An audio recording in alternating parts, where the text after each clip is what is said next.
భగవంతుడు తన తరువాత రెండవ స్థాయి చైతన్య ప్రాణిగా మనిషిని సృష్టించాడు. మనిషి యొక్క జ్ఞానేంద్రియాలు, కర్మేంద్రియాలు ఎంత సమర్థవంతమైనవంటే అతనిని సృష్టిలోని సర్వసమర్థ ప్రాణిగా చెప్పడం సముచితం. ఇది అతని కాయ కళేబర ప్రత్యేకత. చైతన్యంతో కూడిన అదృశ్య జగత్తును గనుక పరిశీలిస్తే కేవలం భౌతిక జగత్తు మీదే కాక అదృశ్య జగత్తుగా భావించబడే సూక్ష్మ జగత్తు మీద కూడా దాని అసాధారణ అధికారమున్నది. అదృశ్య రెండు లోకాల మీద అధికారం ఉండడం వల్ల మానవీయ సత్తా సురదుర్లభమని చెప్పబడుతుంది. ఎవరో చెప్పినట్లు మానవుడు దారి తప్పిన దేవత అన్న మాటలో ఎంతో నిజముంది. అతని అంతరాలలో దైవీ శక్తులు తాత్వికంగా నివాసమున్నాయి. కాని దృశ్య జగత్తు మాయలో పడి తనని తాను మరచిపోవడం వలన దెబ్బలు తింటూ ఎక్కడెక్కడో దారి తప్పి తిరుగుతున్నాడు. తన నిజరూపాన్ని మరచిపోయి కేవలం కలేవరమే తాను అనుకున్నప్పుడు గందరగోళం ప్రారంభమవుతుంది. వాహనాన్ని యజమానిగా భావిస్తాడు. మలమూత్రాల తోలతిత్తిలో తానున్నానని అనుకుంటాడు. అద్దంలో తన ప్రతిరూపము ఉంటుంది, కాని వ్యక్తిత్వం ఉండదు. దాని కోరికలు, అవసరాలను కూడా తీర్చాలి, కాని దానికోసం అన్నిటినీ బలి ఇవ్వడం తప్పు. గుర్రము రౌతు మధ్యస్థ అంబందాన్ని తెలుసుకోవడం మంచిది. తోడేళ్ల మందలో పెరిగిన సింహం తనను తాను తోడేలుగా భావించుకుంది. ఈ కథ చాలా మంది వినే ఉంటారు. ఈ హాస్యాస్పద కథనం తమకే అన్వయిస్తుందని ఏ కొద్ది మంది మాత్రమో తెలుసుకోగలుగుతారు. పరిమాణము దృష్ట్యా చూస్తే పరమాణువు చాలా చిన్నది. ప్రకృతిలో కంటికి కనిపించని అత్యంత కనిష్ట వస్తువు. అయినా కూడా నిజమేమిటంటే దానిలో ఒక పూర్తి గ్రహంతో సమానమైన శక్తి నిండి ఉంది. మనిషి అసంఖ్యాక పరమాణువులు, జీవాణువులు, రసాయనాలు మరియు విద్యుత్ ప్రకంపనల భాండాగారం. సుమారు 5.5 అడుగుల ఎత్తు, 60 కిలోగ్రాముల సగటు బరువు ఉండే ఈ కాయకలేబరంలో ఈ బ్రహ్మాండం మొత్తంలో ఉన్న నక్షత్రాలు, గ్రహాలు, ఉపగ్రహాలు ఎన్ని ఉన్నాయో అన్నీ ఉన్నాయి. వీటన్నింటి శక్తి అంచనాలకు అందని విధంగా ఉంటుంది. ఒక సగటు మనిషి బ్రహ్మాండమంతా ఉంటారు. ప్రకృతి సంపదలతో నిండి ఉంటాడు. బ్రహ్మాండాన్ని మహతో మహియానన్నారు, కాని పిండాన్ని అనోరణీయానన్నారు. ఆకారంలోని హెచ్చుతగ్గులను ఆలోచించకుండా ఉంటే మానవీయ శక్తి కూడా పరమాత్మ శక్తితో తులతూగుతుంది. భగవంతుడు ఎత్తిన ప్రముఖ అవతారాలన్నీ మనిషి రూపంలోనే ఉన్నాయి. స్వర్గంలో దేవతలు తమ ప్రాంతంలో ఉండి ఉండవచ్చు, కాని భూమి మీద దేవతలకు ఎప్పుడూ కొరతలేదు. మహామానవుల రూపంలో వారి అస్తిత్వం ఆయా సమయాలలో కనబడుతూ వచ్చింది. మనిషి దేవుని రూపంలో నిర్మాణాత్మక, రాక్షసుల రూపంలో ధ్వంసాత్మక కృత్యాలను చూపిస్తూ వచ్చాడు. అతని ఔదార్య మరియు భయంకర రూపాన్ని తలుచుకు బుగ్గలు నొక్కుకోవలసి వస్తుంది. తన నిజస్వరూపాన్ని మరచుట వలన అతడు క్షుద్రత్వానికి ప్రాతినిధ్యం వహిస్తున్నట్లు కనబడతాడు.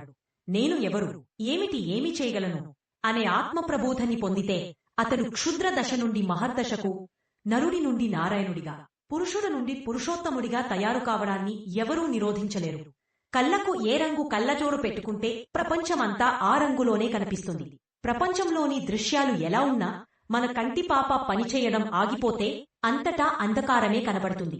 చెవులు హెవిటివైతే ఏ శబ్దాల అస్తిత్వమూ ఉండదు. మన దృష్టికోణానికి అనుగుణంగానే వాతావరణమంతా కనబడుతుంది. ప్రతి వ్యక్తికి అతని సంసారం వేరుగా రచించబడింది. అతడు దానిలోనే సంచరిస్తూ ఉంటాడు. స్వర్గం, నరకం అనేవి కేవలం అనుభూతులు మాత్రమే. వాటిని ప్రతి వ్యక్తి ఇష్టానుసారంగా తన కోసం నిర్మించుకుంటూ మార్చుకుంటూ ఉంటాడు. ఈ సంసారం జడపదార్థాలతో తయారైంది. అందులో మంచి చెడు లాంటివి ఎక్కడా ఏమీ లేవు. అంతా జడపదార్థ స్వరూపం. విషయం యుక్తాలోని ఏందియా దూపా నాను నుండి దేవునినికో పెండిని ఒక దేవ్య అంటే నిజమను పురుషోత్తముడిగా తయారు కావలేదు. నరకం అనేవి కేవలం అనుభూతులు మాత్రమే. వాటి ద్వారా సుఖ దుఃఖాలనుభూతులు మనిషి తనకు తాను కల్పించుకున్నవే. పాప పుణ్యాలను పదార్థాలు ఎలా కలుగు చేస్తాయి? వాటి సద్వినియోగం, దుర్వినియోగమే పాప పుణ్యాలనుభూతులను కల్పిస్తాయి. ఇంజను ఎంత విలువైనదైనా దానిని నడిపే శక్తి సజీవుడైన మనిషి చేతిలోనే ఉంటుంది. రైలు బండి తన శక్తితో ఎక్కడికి వెళ్లి చేరలేదు. మహా అయితే ఏదో ప్రమాదానికి కారణం కాగలదు. ప్రపంచంలోని వాతావరణం అంతా జడ పదార్థాలతో తయారైన కారణంగా తన స్వశక్తితో మంచి చెడు ఏదీ చేయజాలదు. చైతన్య శక్తికి ప్రత్యక్ష ప్రాతినిధ్యాన్ని వహించే మనిషే పరిస్థితులన్నిటికీ బాధ్యుడు. వాస్తవాలను అర్థం చేసుకుంటూ మనమెలాంటి మంచి చెడు భవిష్యత్తును నిర్మించాలి. సత్యయుగం, కలియుగం ఈ రెండింటిలో ప్రజల శరీర నిర్వహణ క్రమంలో పెద్ద తేడాలు ఉండవు. కాని ఆ కాల పరిస్థితులలో భూమికి ఆకాశానికి ఉన్నంత తేడాల సృష్టికర్త మానవుడే. అంతేగాక వారి సామూహిక చింతన, క్రియాకలాపాలు మరియు ప్రవాహానికి అనుగుణంగా ఏది ఆలోచిస్తారో అదే చేసి నిలబెడతారు. మనం ఎండిపోయిన పైపై ఆకులను తడిపితే సరిపోదు. వెళ్లవరకు నీర ఎరువు చేరేవేసే ప్రయత్నం చేయాలి. ఉజ్వల భవిష్య నిర్మాణానికి ఏం చెయ్యాలి అని అడుగుతుంటారు. ఈ ప్రశ్నకు సరియైన జవాబు కావాలనుకుంటే అది ఒక్కటే అవుతుంది: దృష్టికోణ పరివర్తనం. మనసుకు అర్థమయ్యేలా చెప్పడం కోసం ఇలా కూడా ఆలోచించవచ్చు. ఏ విధంగా ప్రయత్నించాలి? పదార్థాల సరంజామాను సమకూర్చుకునే ప్రయత్నాలు, పరివర్తన ఎలా ఉండాలి? ఈ ప్రశ్నలకు జవాబు దొరకవచ్చు. తదనుగుణంగా కార్యప్రణాళిక కూడా రూపొందవచ్చు. ప్రణాళికలు తయారు చేసేవారు చిక్కుముడులను విప్పడంలోనే లగ్నమై ఉంటారు కూడా. కాని ఇది చదరంగంలో పావులను అటూ ఇటూ కదిపే మనోరంజనంలాగా ఉంటుంది. వాస్తవానికి ఈ మొత్తంలో పందెం గెలవడం ఓడడం అనేది ఆటగాళ్ల మానసిక స్థితి మీద ఆధారపడి ఉంటుంది. పావులు ఊరికినే ఆ కీర్తిని లేదా అపకీర్తిని పొందుతూ ఉంటాయి. మందబుద్ధి దృశ్యాలు, పదార్థాలు, ఘటనలే అంతా అని నమ్ముతుంది.